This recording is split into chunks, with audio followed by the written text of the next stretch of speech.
He awoke to the sound of drums echoing faintly through the valley, slow and steady like a heartbeat carved into the earth itself, and for a brief moment he did not remember where he was or why the air felt heavier than usual, thick with smoke and sage, until his eyes opened and he realized he was lying beneath a woven buffalo hide canopy, sunlight creeping in through its seams, and beside him, breathing calmly, her presence undeniable, was the chief's daughter, her long dark hair spread across the blanket like a river of night, her face calm yet carrying the quiet strength of someone born into leadership. And in that instant his chest tightened, not with desire but with fear, because in this land such a moment was not a mistake that could be laughed away but a destiny that demanded blood or vows. And he remembered now how the night before had unfolded, how he had been brought wounded to the camp after saving a child from a runaway horse, how the elders had debated his fate, how the chief's daughter, healer and guardian of old ways, had stayed beside him through the night to ensure he lived, never leaving his side as tradition demanded when life hung by a thread. Yet tradition was merciless in its interpretations, and Dawn did not care for explanations. As he slowly sat up, heart pounding, knowing that outside the tent the camp would already be awake, warriors sharpening blades, women whispering, elders watching the sky for signs, and he could hear footsteps now, many of them approaching in rhythm, deliberate and heavy, and when the tent flap opened, the cold, morning air rushed in along with the weight of truth, revealing the chief himself standing tall and unmoving, flanked by warriors whose faces were painted in ceremonial markings, their spears grounded but ready, and the chief's voice was calm when he spoke, almost gentle as he said that by the laws of their people, a man who spent the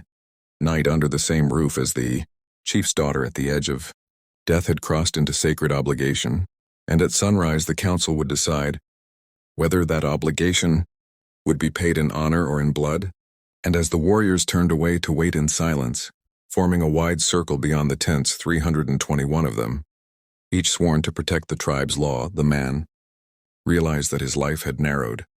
to a single path, one that would test not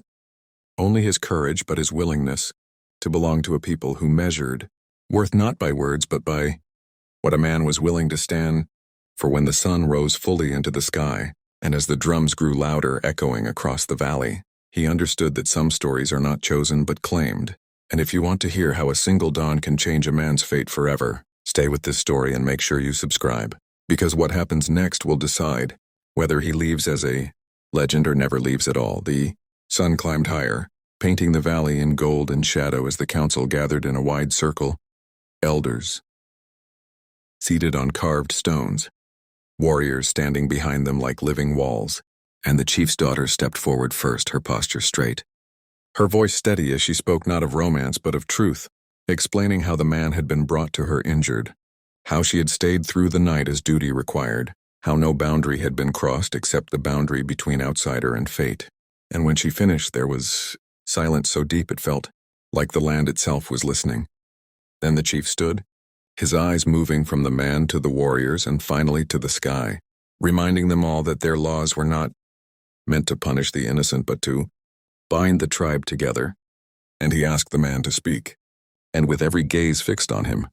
surrounded by 321 warriors who could end his life in a breath, the man spoke not to defend himself but to honor the people before him, admitting his fear, acknowledging their laws, and offering himself fully to their judgment without anger or excuse. And it was this humility that shifted the air, because courage in that land was not loud. It was steady, and after a long deliberation, the elders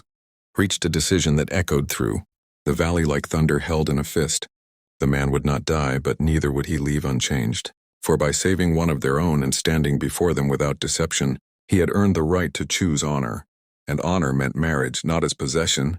but as a lifelong vow to protect, serve, and belong. And as the chief placed his hand upon the man's shoulder, declaring that at sunset the wedding fires would be lit, the warriors struck their spears against the ground in unison, not in threat but in acceptance. And the man felt the weight lift from his chest as the chief's